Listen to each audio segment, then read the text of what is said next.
Good morning, everybody, and welcome back to the Prepper Classroom. I am Bear of BearIndependent.com. You may remember from the last episode this whiteboard. What is the Prepper Classroom, by the way? We take foundational concepts of preparedness and we break them down a la Barney style up here on the whiteboard so that y'all can jot your notes down as you go so you can refer back to them. This is a great starting point for people who are new in preparedness or people who just need a refresher. Or, I don't know, hey ma, get ready for the apocalypse. I don't know how, honey. Watch this video, okay? So, excuse me.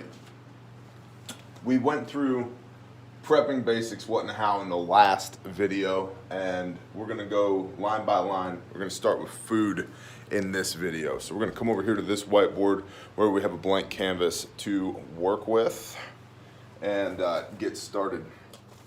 So food, here, let's do this. How's that? Okay. By the way, don't tread on me. That's right, you've been warned. Food kind of falls into three categories for me, all right? So here on food, we have immediate, short-term,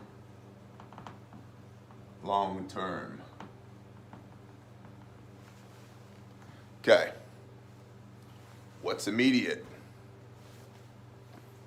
I'm hoping we don't have to explain precisely what the word immediate means. But immediate for me is gonna be things like, this is bug out rations, stuff that's in your fridge, so forth and so on. Short term, this is your pantry, 3 months. Long term, this is food storage,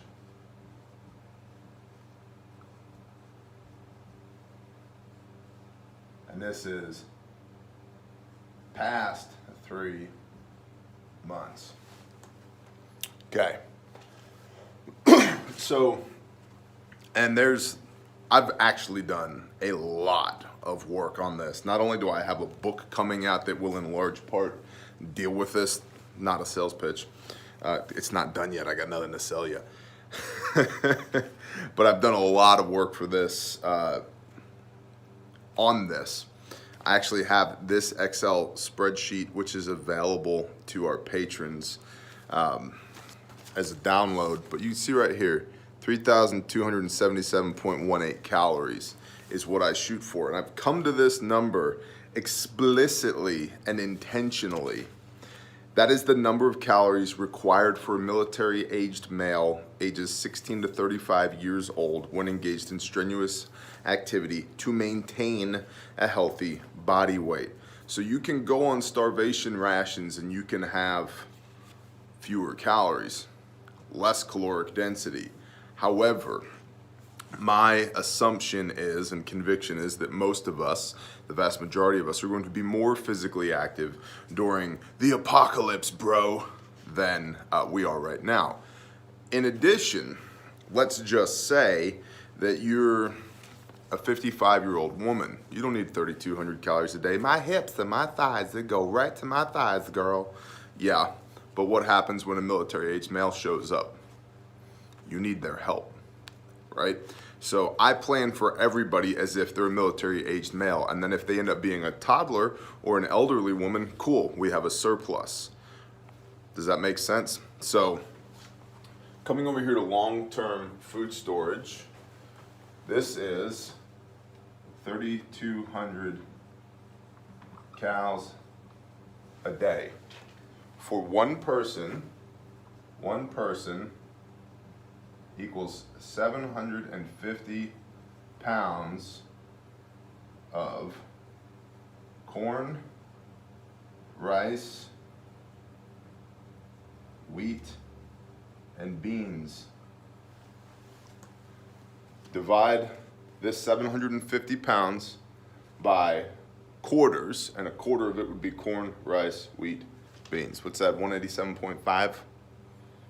Something like that? Ish. Oh, I had the thing right here. That would probably help. I'll tell you how I actually came up with this number. It's rice is 180, corn is 180, wheat is 192, and beans is 192. That's a 9. 192. So here's that real quick for anybody who wants to copy that down in their prepper workbook. Okay, so long term is your food storage. This is gonna be beyond 3 months what you have in your pantry. Okay, it should be 3,200 calories per person per day. Not necessarily because you need that much, but you may need the help of somebody who needs that much. So prepare in that direction, and then if you have a surplus, great. If not, good, we're not on short rations. You know, people say all the time, Bear, you can go 3 weeks without food. You sure can until you die, but after a couple of days, you are not operating at max capacity. You are not firing on all cylinders. And if you're in a tactical environment, bro, guess what? You're gonna wanna eat, because you're not performing optimally when you don't eat. So just because you can do something doesn't mean you should do something, okay? So for one person, for each person of your household, this is 750 pounds of dried goods. I would recommend getting them now. I don't know if you've noticed, but there's a little thing going on called the Grand Solar Minimum, and it's making it a little difficult to come by grain lately. You know, I don't know if you've seen the Walmart shelves recently, but they're, how shall we say, less full than usual. Okay, 750 per person per year. This is a year, and then that would be corn, rice, wheat, and beans. 180 rice, 180 corn, 192 wheat, 192 beans. If you want this spreadsheet, this is at Patreon. Our link is always in the description, and there is always a baby bear at the end of the video that you can click on. And this is an XLS spreadsheet, so you can punch in, well, that's great news, Bear, but there's 12 people in my family. How much do I need? Oh, go to the 12 people in my family column, and it'll tell you precisely, broken down in 50-pound bags, or number of pounds, or number of buckets. Pick your poison. So this is long-term food storage. People will tell me, they're tremendous, believe me. People say all the time, Bear, I don't really need that much food, or Bear, do I really need that much food? I have put a lot of work into this. The Father has blessed me with a mechanical, numerical brain. I've put a lot of work into this. This is the number for me. This is what I stock for my people and my family.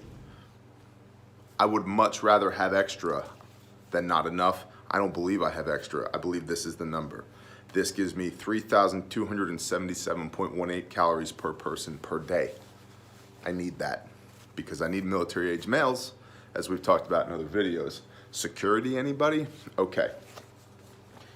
And by the way, let's say you find a military age male. They don't have any food, but they've got lots of hard skills and they've got the tools to do the things. Wouldn't it be great if you could feed them and get them on your team? So, yeah, once you have your own family prepped for, you could prep in that direction as well. There's no such thing as extra food. Okay, let's go short-term pantry, 3 months. This is shelf-stable foods. This is going to be your flour, oils, boxed foods, stuff you eat, okay? The stuff that you're eating every day. Generally speaking, people that use their pantries probably have 2 to 4 weeks worth of stuff in their pantry. If the balloon went up and you couldn't go back to the store, people that use their pantries probably have 2 to 4 weeks worth of stuff in their pantry. Our pantry is 3 months, but it didn't start that way. We had to push to 3 months. My buddy Squid has an excellent video on food storage in his pantry, and his pantry is hella 3 months, at least. It might be 4 or 5 months. Well, it depends on how many people he has over for dinner. But, which, again, for real, the numbers matter, which is why I developed this spreadsheet, because I hate guesswork, and I'm not guessing on the well-being of my family and loved ones. Got to take the guesswork out of it. But having a 3-month pantry is a goal to work towards. Everything that you would normally have in your pantry, expand it out. And part of this is being conscious of a meal plan and how much you consume. What are we going to eat on this day? Which we're going to come back to the seven meals as well. So we'll put this right here. 7 meals. Okay. So in your pantry, this is all the stuff that you're already eating. Just get more of it. Just build it up. Shelf stable. Let me write that down here. I need a place for this thing to live. It doesn't shuck. How about right here on this string? That looks great. These are shelf stable. They can live on the shelf for a while. 3 months, a year. Peanut butter is a good one. Olive oil, things of that nature. Okay. And then immediate foods, your bug out rations or what's in your fridge. So what do I mean by bug out rations? This means stuff that we're gonna eat immediately. This is interim food for me to get from where I am to where I need to be. So this could be like, I keep, everybody knows this, peanut butter. Chunky, baby. Chunky. High in fat, high in protein, huge caloric density, travels well. All you need is a spoon to prepare it, or a knife. Or don't lick your knife, you'll split your tongue in two, right? But peanut butter. This could be your Mountain House, your Augustin Farms, whatever, your freeze-dried meals, right? Freeze-dried, MREs. So people ask me, the people, all the time they ask me, believe me, Melania's beautiful and Mexico's gonna pay for it. Hey Bear, shouldn't I just stock like 14 pallets of MREs to the rafters? No. Well, why not? A few reasons. Number one, they're expensive. Number two, they're not really designed to sustain life for long periods of time. Ask anybody who's eaten MREs for long periods of time. It's not the bestest. That's all I'll say. It's not that, you better have your latrine system squared away if all you're stocking is MREs. Okay, so, but they're also not at all efficient with your revenue. Like, that's not the word that I'm looking for, but that's what I'm trying to say. The cost benefit analysis on MREs is not good, right? Having a few of them to throw in a bug out bag is great, but having a pallet of them as your long-term food storage is not. You're throwing good money after bad with that. You'd be much better off buying feed corn. And I get this question all the time. Well, what corn should I use? Feed corn. Well, it's the wrong quality. No, you can eat it. It's the same quality. It just hasn't been processed in a manufacturing plant and then called food. But you need to understand how to nixtamalize, which we're going to write that word down too here in a minute. Okay. Nix. Okay. Nixtamalization. Adam from the Arkansas Preparedness Network, they have a YouTube channel. You should look up Adam at the Arkansas Preparedness Network, his video on nixtamalization. He has given courses or given presentations on that where I've been, where Pastor Joe Fox from Viking Preparedness has been. I believe he's instructed many a member from the Arkansas Preparedness Network on nixtamalization, and he's spot on, and he's already done a great job, so I'm not going to repeat the work that he's done. Adam at the Arkansas Preparedness Network, nixtamalization. Write it down. Okay. So, MREs, and then what's in your fridge. Assuming you're sheltering in place, eat the stuff in your fridge more or less first. Power might go out, and it doesn't have to be coronal mass ejection, electromagnetic pulse. The Panamanian paratroopers just landed in the backyard and they're ready to assault our pause, bro. It could just be, hey, the power goes out. Power goes out all the time. Power went out of my house at 3:38 in the morning the other day. Morning, day-ish, night, whatever. Don't know why. Don't know why. It came on around 6. Don't know. So if we slide into a new normal and infrastructure degrades, the likelihood of power staying on, if we learn from other nations around the country, is slim to none in the long term. So the things that require refrigeration for you to eat and keep, eat those first. Don't keep them. All right. So this is kind of the basic 30,000 foot elevation view of food storage. And I have lots of videos on how to store food and what to store. Other people have lots of videos on how to store food and what to store. But ideally, here, your bug out rations are going to be things that are transportable, that require very little effort to consume in the field or on the move. Okay, that's important. You don't want to bring like 4 cheese risotto in your bug out bag. Negative. We don't have time for that crap, okay? I would take instant rice, peanut butter, hard beef sausage, and hard cheese, because the fat content, you're gonna need that when you're moving. Energy, man. Peanut butter, instant coffee, electrolyte drink mix, and peanuts. Again, peanuts, and 2 to 3 MREs, and sometimes some Mountain House and stuff, all that. My bug out bag was mostly food, is mostly food currently, and water, food and water. I have lots of capabilities otherwise that are positioned on my body and my line gear. My bug out bag is like a pantry on 2 legs, because I refute the idea that we're going to hunt, fish, scavenge, trap, and forage our way through the apocalypse. It's not going to happen. And even if you do possess those 5 skills in such a way that might allow you to do that, because frankly, the vast majority of us don't. If we could do that, we'd already be doing it. We're not. So what makes us think we're going to do it and do it proficiently and bet our life on it on the worst day of our lives, when the world is ending? Not happening. So even if we could do those things, we're burning a lot of time, calories, and energy hunting when we should be moving.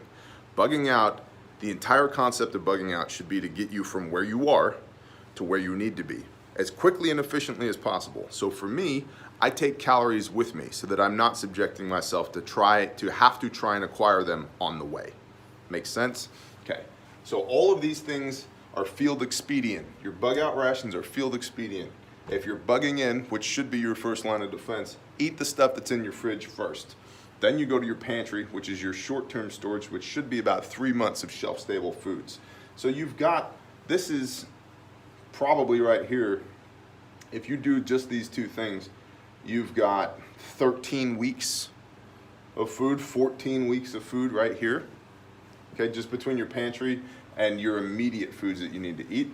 And then over here, your long-term food storage, which stretches beyond 3 months, you should have a minimum of a year's worth of food put up. A minimum of a year's worth of food. And you can start small and build. Go to 3 months, rejoice. Go to 6 months, throw a party. Go to 9 months, tell all your friends on Facebook. Go to a year, woo, we nailed it, cool. Now go to 15 months, 18 months, 21 months, 24 months worth of food, okay? Always move forward, constant forward motion. If you're not moving forward, you're moving backwards. There is no stagnant. Stagnation means you're failing, right? So keep moving forward. And it seems insurmountable. Me and my wife have a deal. Neither of us goes to the store without buying something useful. It could be, you know, a Bic lighter. I don't smoke, but boy, I'd much rather have one of these in my pocket than trying to make a friction fire. We need a fire. Oh, if only we had a Bic lighter. They're $1, right? So it might be that. It could be a 1 pound bag of rice or beans. Something useful. Always something useful. You probably will not notice the 97 cents that a 1 pound sack of beans cost you when you go to Walmart to buy something else. You can do it that way as well, okay? So that's this. Then we're gonna talk about the 7 meals and Nick's Tamalization real quick. And that's gonna do it for this overview video of food storage. So I hope you guys wrote that down. If you didn't, pause the video and write it down. Sorry about that. I should get better about making sure that we give you guys ample opportunity to copy down. The 7 meals plan. This is a great plan. I found this on an LDS preparedness video. I'm not LDS, got nothing against those of y'all that are. But I'm not. I was just researching preparedness and this came up. So the 7 meals.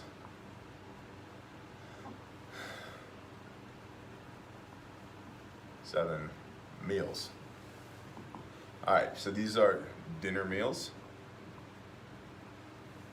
And what you would do, for example, like ours, one of ours is spaghetti with meat sauce. Now, here's the deal. We eat spaghetti with meat sauce, and we eat spaghetti with meat sauce fairly regularly. This is important because you want to rotate through your stock on these things, okay? So, for us, this is 2 pounds pasta, 1 jar of sauce, okay? For our family, 1 big jar, large. 1 big jar of sauce. So, times 52 weeks, that's 104 pounds of pasta, 52 jars sauce. Now, if pasta's normally $1 a box, and I'm at the grocery store and it's on sale for 40 cents a box, guess who's buying 104 pounds of it? This guy. Boom. Hey, stock boy, you got any more of that in the back? Well, I don't know, sir. I'm gonna go look. Okay, well, I'm good. Now. Okay, well, thank you, sir. Go look. Okay, well, I think I need pasta, bro. Let's do this thing. Okay, sir. So, point being, use it to your advantage when these things go on sale. Okay? 52 jars of sauce. If a jar of sauce is normally $3 a jar, and if you notice how everything just keeps climbing up just a little bit, welcome to scarcity, and it will be spoon-fed to us a little bit at a time until it becomes the new normal. So if a jar of sauce is normally $3 a jar and it goes on sale, BOGO, buy one, get one, I'm gonna go buy 52 jars of sauce. Now I have them. Boom, that goes on the shelf. Each week, hey, let's have spaghetti. Cool. Jar of sauce, 2 pounds of pasta, cool. Now when we go back to the store to do our grocery shopping, we will buy a jar of sauce and 2 pounds of pasta to replace what we used. New stuff goes in the back, old stuff comes to the front. So that we're rotating our inventory, we're always eating the oldest first, but none of it ever goes past a year. The shelf life of a jar of sauce is at a minimum 18 months. Okay, so if the balloon went up right now, that year-old jar of sauce on the shelf still has 6 months worth of life left in it. Pasta will store indefinitely. Cool, dry place, indefinitely. Okay, so this is one example. So this is one meal. This is a dinner meal. This is maybe $3 to $5 in cost to feed, for us, a family of 6 people without a problem. Okay, so that's one meal. And you accentuate your purchasing power by looking for sales. So now, if you can combine this with the ability to extreme coupon, I'm not that smart and I don't have that much time, but if you were an extreme couponer and we're doing this, boy, you could make out like a bandit, okay? Another one that we do, and these are just examples, is a chicken chili. Okay? Again, it has to be things that you're gonna eat. But chicken chili is easy. It's a can of chili beans, a package of chili seasoning, a can of black beans, 2 cans of canned chicken, dump it into the thing, warm it up, done, warm it up. And think about the prep here. This is very easy. This is boil water and warm sauce. This chicken chili is warm it up, dump it into a pot, warm it up, instant dinner. Now you could, hold on a minute. I'm sorry, I didn't know you were on the phone. I'm right in the middle of something.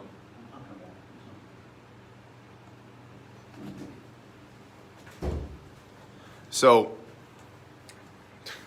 the postman has been here twice wanting to know which businesses or what business operates out of this space. I'm like, you don't need to worry about that. He says, well, what if you get mail here? I don't. Yeah, but who are you? Do you have a warrant, sir? You're trespassing. Leave. So, chicken chili. Warm it up, okay? But these have to be things that you can eat or you will eat so you can rotate through them. So think about what these 7 meals are. What 7 meals you could stockpile that are shelf stable, okay? And this gives you some semblance of normalcy. But here with the chicken chili, I could take my corn that I have, grind that up in my grinder and make some cornbread to go with this, and boom, now we got a meal. Okay, so this is the concept of the 7 meals. You combine this, if you do the 7 meals, a year of 7 meals, plus a year of dried goods, plus your pantry, you're pushing 2 years of food storage, and it's not that hard. It's just not that hard. How do you eat an elephant? 1 bite at a time. Lastly,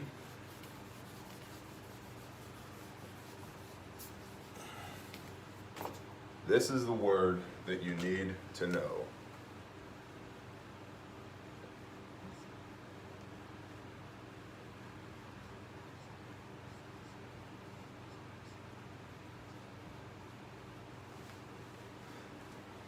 Yes, that is a gigantic word. Nixtamalization.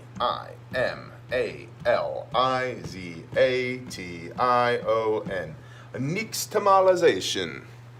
This process is a millennia old process. Basically, quicklime plus water, and then you're going to soak your corn, and it's 1 bucket lime to 10 buckets corn for storage. Okay, research this.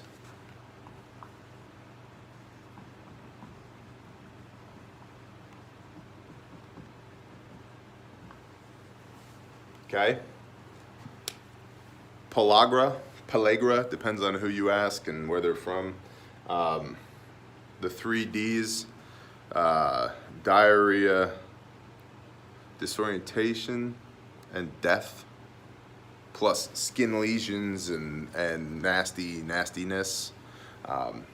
Basically, if you eat corn without nixtamalization, you don't get the niacin that your body needs, and it will lead to basically leprosy, and then you die. Now, can you eat it in small amounts? Yes. And here in North America, the vast majority of corn that we consume has not been nixtamalized, which I believe is the word. Me and Pastor Joe were going back and forth about this the other day. I was like, nixtamalized? I don't know. But point being, nixtamalization, you need to prepare to do this with your corn for making masa, for making hominy, for soaking your field corn or your deer corn or your feed corn or whatever, to make proper use of it, to release all of the nutrients that are inside of it. So your homework is to research nixtamalization and to watch Adam's video from the Arkansas Preparedness Network. That is the basic overview, 30,000 foot view of food. Now, you can really get wrapped around the axles here. You can really get into the weeds with all of this, but those are the basics. And the long and short is, you know what you eat, you know what you need, you know how many people you need to feed, and now you have some basic numbers to apply to that problem to develop a solution. So I hope that you found this valuable. I would love your comments down below. Please let me know what you think of these Prepper Classroom videos. I really try and bring you guys as much value as I can, especially here on a free platform that doesn't love us. And that's okay, because we don't love them back. But somebody just called me while I'm trying to shoot a video. What's going on? It's not supposed to happen. I rebuke all this nonsense in the name of Yeshua. here's the deal. We do care about y'all. Thank you guys for being here. Please like, subscribe, share, comment, do the thumbs up thing. That helps all of us in the algorithm, or all of those things help us in the algorithm. And just please continue to do the things. And if there's something you would like to have a class on here in the Prepper Classroom, please put it down below in the comments. And bless you guys so much. Thank you for being here. And share this with your mom. She probably needs to know how to do this stuff. Shalom.